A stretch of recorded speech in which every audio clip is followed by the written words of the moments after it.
సామెతల గ్రంథం దైవిక జ్ఞానంతో నిండిన ఒక అమూల్యమైన గ్రంథం. ప్రతి అధ్యాయం మన జీవితంలోని వివిధ కోణాలలో సరైన మార్గాన్ని ఎంచుకోవడానికి సహాయపడే జ్ఞాన సూత్రాలను అందిస్తుంది. సరైన జీవన శైలిని ఎంచుకోవడం ద్వారా వచ్చే దీవెనలను వివరిస్తుంది. ఈరోజు మనం నీతిమంతుని జీవితాన్ని నిర్వచించే కొన్ని ముఖ్యమైన సూత్రాలను పరిశీలిద్దాం. నీతిమంతుడు సత్యాన్ని పలుకుతాడు మరియు హాని కలిగించే మాటల నుండి దూరంగా ఉంటాడు. మనం ఇతరుల నుండి, ముఖ్యంగా దేవుని వాక్యం నుండి నేర్చుకోవడానికి ఎల్లప్పుడూ సిద్ధంగా ఉండాలి.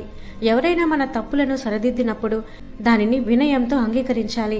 సరిదిద్దుబాటును ద్వేషించేవాడు జ్ఞానాన్ని పొందలేడు.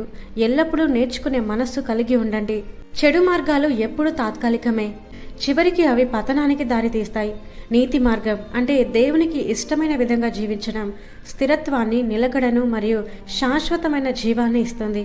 మనం చేసే ప్రతి ఎంపికలో దేవుని మార్గాన్ని ఎంచుకోవాలి. మన మాటలకు గొప్ప శక్తి ఉంది. అవి ఇతరులను గాయపరచగలవు లేదా నయము చేయగలవు. అబద్ధాలు దేవునికి అసహ్యము. సత్యం మాట్లాడటం దేవునికి సంతోషాన్ని కలిగిస్తుంది. మనం ఏమాత్రం ఆలోచించకుండా అస్సలు మాట్లాడకూడదు. మన మాటలు ఇతరులకు ఆశీర్వాదకరంగా మరియు ప్రోత్సాహకరంగా ఉండేలా జాగ్రత్త పడాలి. కష్టపడి పనిచేయడం, నిజాయితీగా శ్రమించడం మంచి ఫలితాలను ఇస్తుంది. సోమరితనం పేదరికానికి, నిరాశకు దారితీస్తుంది. మన వృత్తిలో, చదువులో లేదా సేవలో మనం శ్రద్ధగా ఉండాలి. దేవుడు మన శ్రమను ఆశీర్వదిస్తాడు. నీతిమంతుడు కేవలం మనుషుల పట్ల మాత్రమే కాకుండా పశువుల పట్ల కూడా దయ, కరుణ కలిగి ఉంటాడు. ఇది మన స్వభావంలో ఉన్న దయను సూచిస్తుంది. ఇతరుల పట్ల, సృష్టి పట్ల సానుభూతితో, దయతో వ్యవహరించాలి. చింత, ఆందోళన మనల్ని నిరుత్సాహపరుస్తాయి, కానీ ప్రోత్సాహకరమైన మాటలు, దేవుని వాక్యపు సత్యాలు మన హృదయానికి సంతోషాన్ని, విశ్రాంతిని ఇస్తాయి.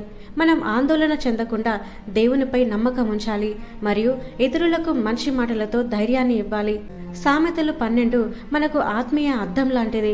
మనం ఏ మార్గంలో నడుస్తున్నాము, మన మాటలు ఎలా ఉన్నాయి, మన ప్రయత్నాలు ఎలా ఉన్నాయి, దేవుని జ్ఞానాన్ని స్వీకరించడానికి మనం సిద్ధంగా ఉన్నామా అనే విషయాలను గ్రహించేలా చేస్తుంది. ఈ అధ్యాయం మనల్ని మనం నిజాయితీగా అంచనా వేసుకోవాలని ప్రోత్సహిస్తుంది.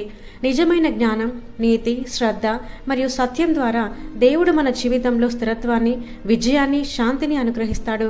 ఆయన మనకు ఇచ్చే ప్రోత్సాహాన్ని స్వీకరించి విశ్వాసంతో ఆయన మార్గంలో నడవటానికి ఇది ఒక అద్భుతమైన అవకాశం.